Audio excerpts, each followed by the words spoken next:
But we got to talk about the milestone because they made it, and a lot of people are saying they just wanted to troll, as the kids say, poor old Eric Bischoff. And he looks like a troll. He looks like he's living under a bridge. He might be.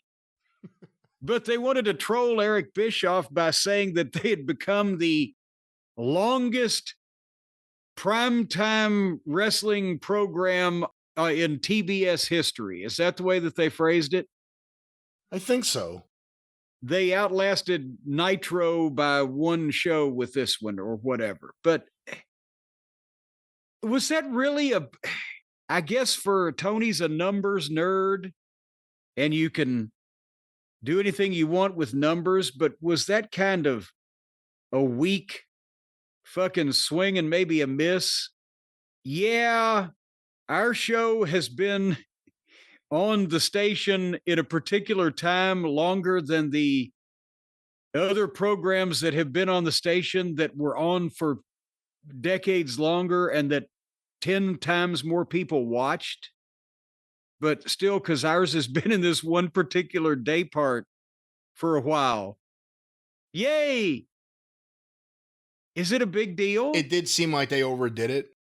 The only people really going crazy with it on social media were like diehard AEW fans who look for like everything positive about AEW, but no one else really cared.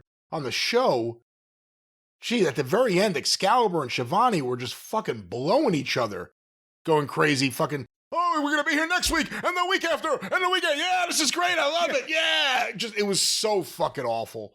We're not going anywhere.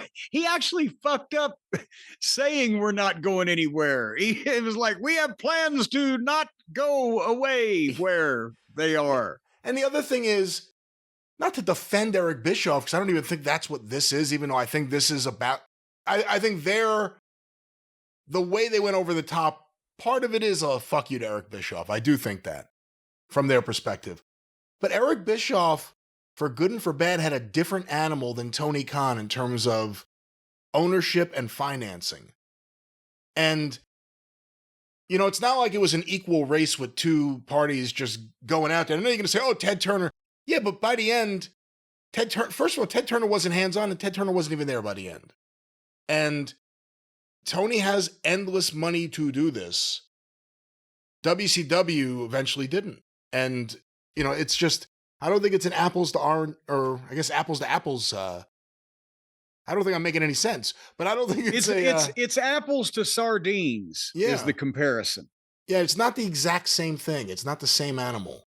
Well, and also you can look at the fact that WCW went spectacularly out of business doing 3 or 4 times the viewers that Tony does now when everything's great.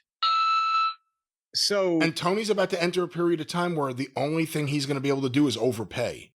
So it's going to be very interesting to see where it goes. But you know, again, I'm not one to go straight into the doom and gloom, but I did think it was funny. It's like, if they were on the air on the station longer than any other wrestling program, or they were viewed by more people than any other wrestling program, or some clear-cut milestone, then I would say brag about it. But we've been on the air longer in this particular time, even though, than Nitro, as I said, without saying Nitro. They just wanted to say Nitro. Without saying Nitro. Yeah, they just couldn't say Nitro, but it was all about, we've now been here longer than Nitro, which is a Bischoff creation. It was a fuck you to Bischoff.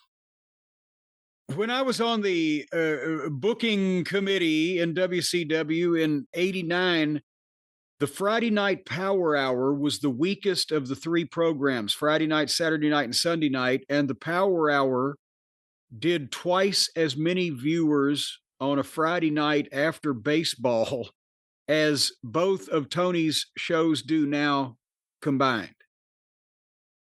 Let that sink in.